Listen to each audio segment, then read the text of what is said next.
Hi, my name is Susan Newsom, and today I'd like to talk to you about a battle that's been brewing for centuries. It's a battle between the cultivated cherry beans and the tender tea leaves. It's a battle between fresh brewed ground coffee and freshly steeped Camellia sinensis, known as tea. It's the coffee drinkers versus the tea drinkers. And today, I hope we can see who the winner is. In one corner, we have coffee. Coffee's been a part of our daily lives for as long as we can remember. It's been convenient for us. It's been in our kitchens and our offices and our convenience stores for as long as many of us can remember. Statistically speaking, the U.S. consumes over 400 million cups of coffee a day. A day. That's almost 168 billion cups of coffee a year.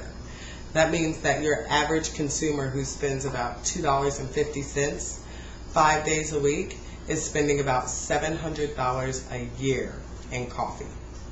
Now that puts coffee at number one in the U.S. for the most consumed beverage. It also puts us at 75% of the caffeine that we consume as Americans is coffee. 30 million cups of coffee are specialty coffees, and those include your lattes, your mochas, your frozen coffee beverages, all which tend to carry a higher calorie count than a black cup of coffee. Now there have been health benefits that have been related to black coffee. 4 cups a day, the National Coffee Association is saying those 4 cups of coffee a day actually contain enough caffeine that actually neutralizes the endogenous enzyme that is related to the cause of vascular congestion.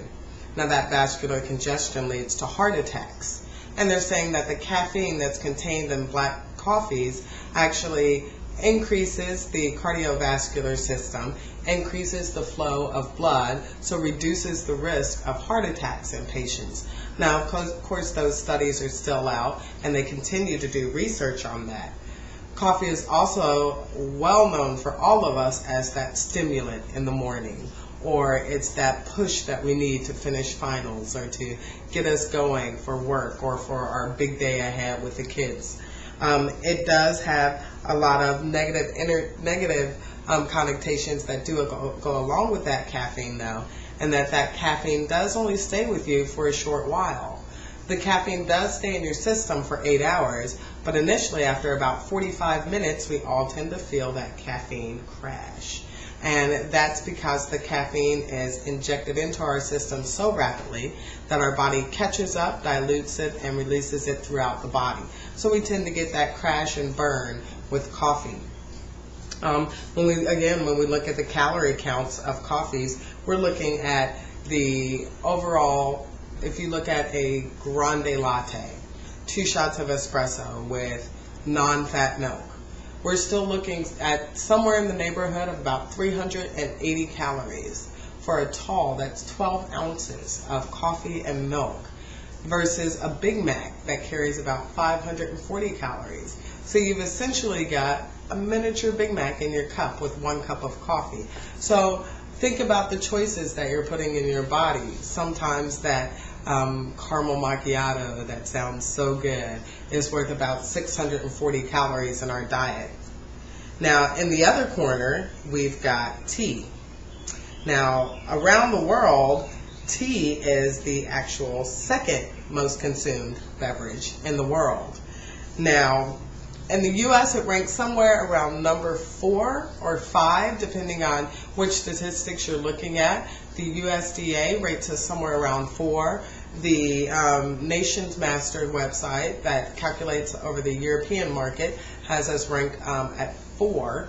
And that says that we're consuming on average about 2 kilograms of tea per person a year. 2 kilograms. That equals about 4 to 6 cups of tea per person a year in the U.S. But around the world, tea is the actual second most consumed beverage, and they're consuming a lot more tea because they recognize the health benefits related to tea. They also recognize the wide variety of teas that are out there. There's a lot of people who tend to shy away from teas because they don't think it's something that they would like. There's not a flavor that they like. And it's because we've grown up with the habit of learning that tea is something that we drink when we're not feeling well because it makes us feel better. Now, part of that is true. Tea does make us feel better, but it doesn't have to taste all the same. When you have 5 different groups of tea alone that all have thousands of flavors, you're looking at literally billions of different flavor combinations that you can enjoy hot or cold that carry less calories than a cup of tea. The calories in a cup of tea are so minuscule that they're not even counted. Now, when you do add milk and sugar to teas, you of course do need to take into account the calories and grams of fat that may come along with that.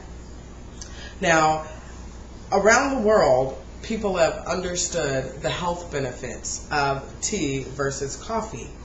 Now, by definition, coffee has, without a doubt, ranked itself #1 in the U.S. as the champion of convenience. But, without a doubt, because of its health benefits, because of its cost, average cup of tea costs you about 20 cents a cup versus $1.50 for a cup of coffee. When you weigh all those factors in, it's obvious to see that tea is quickly becoming the unstoppable coming-of-age contender. I leave you with this choice. If you had the choice between taking a medicated pill every day, twice a day, for the rest of your life, for whatever ailment it was, or you had the choice to enjoy 2 cups of fresh brewed tea with a variety of flavors, which would you choose? I'll leave you with something that Thomas Edison said years, many hundreds years ago. Thomas Edison said that, forgive me, many years ago.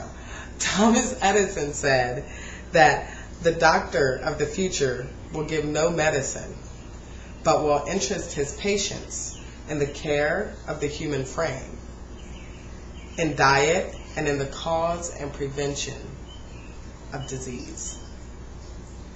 That sounds like tea to me. Thanks.